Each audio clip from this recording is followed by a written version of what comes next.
One fine evening, a young princess put on her bonnet and clogs, and went out to take a walk by herself in a wood. And when she came to a cool spring of water with a rose in the middle of it, she sat herself down to rest a while. Now she had a golden ball in her hand, which was her favorite plaything, and she was always tossing it up into the air and catching it again as it fell. After a time, she threw it up so high that she missed catching it as it fell, and the ball bounded away and rolled along on the ground, until at last it fell down into the spring. The princess looked into the spring after her ball, but it was very deep, so deep that she could not see the bottom of it. She began to cry and said, "Alas, if I could only get my ball again, I would give all my fine clothes and jewels and everything that I have in the world." Whilst she was speaking, a frog put its head out of the water and said, "Princess, why do you weep so bitterly?" "Alas," said she, "what can you do for me, you nasty frog? My golden ball has fallen into the spring."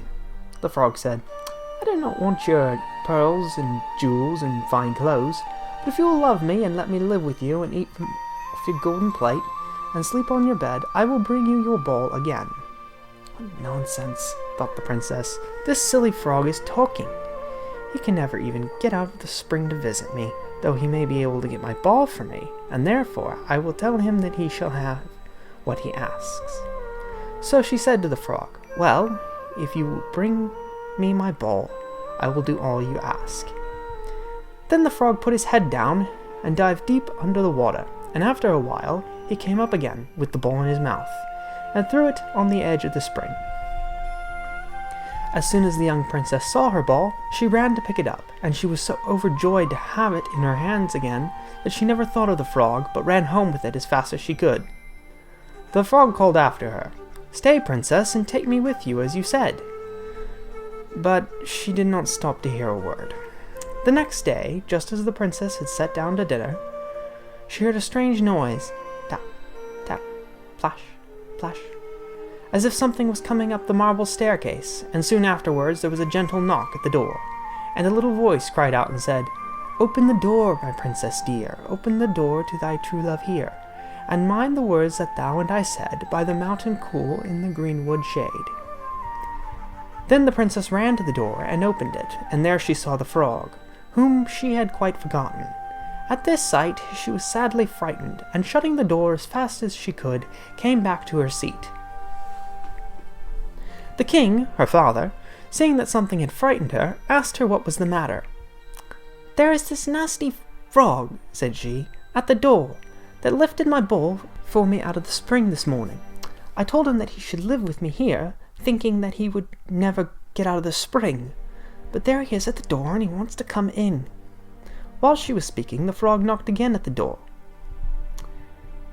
and said, "Open the door, my princess dear, open the door to thy true love here, and mind the words that thou and I said by the fountain cool in the greenwood shade."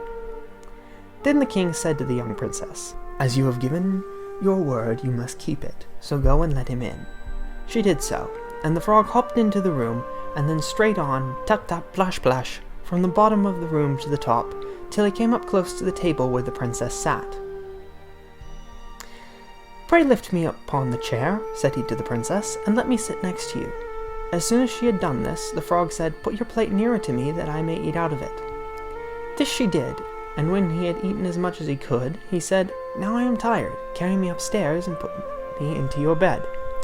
And the princess, though very unwilling, took him up in her hand and put him upon the pillow of her own bed, where he slept all night long. As soon as it was light, the frog jumped up, hopped downstairs, and went out of the house. "Now then," thought the princess, "at last he is gone, and I shall be troubled with no more."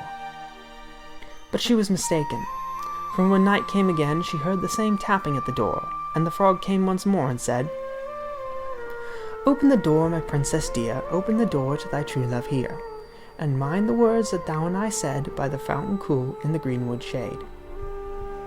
And when the princess opened the door, the frog came in and slept upon her pillow as before, till the morning broke. and the third night he did the same. But when the princess awoke on the following morning, she was astonished to see, instead of the frog, a handsome prince, gazing on her with the most beautiful eyes she had ever seen, and standing at the head of her bed.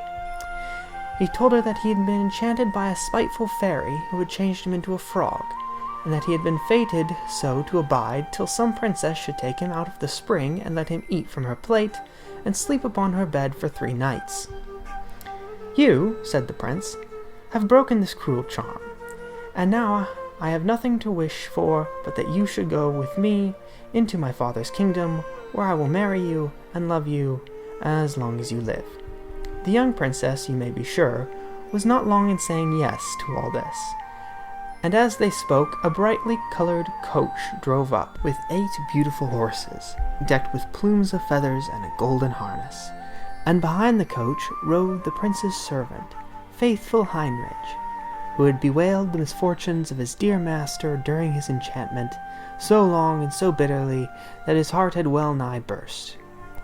They then took leave of the king, and got into the coach with the 8 horses, and all set out, full of joy and merriment, for the prince's kingdom, which they reached safely, and there they lived happily a great many years. Editor's note: there are many versions of the Frog Prince, as fairy tales often are taken from place to place and altered.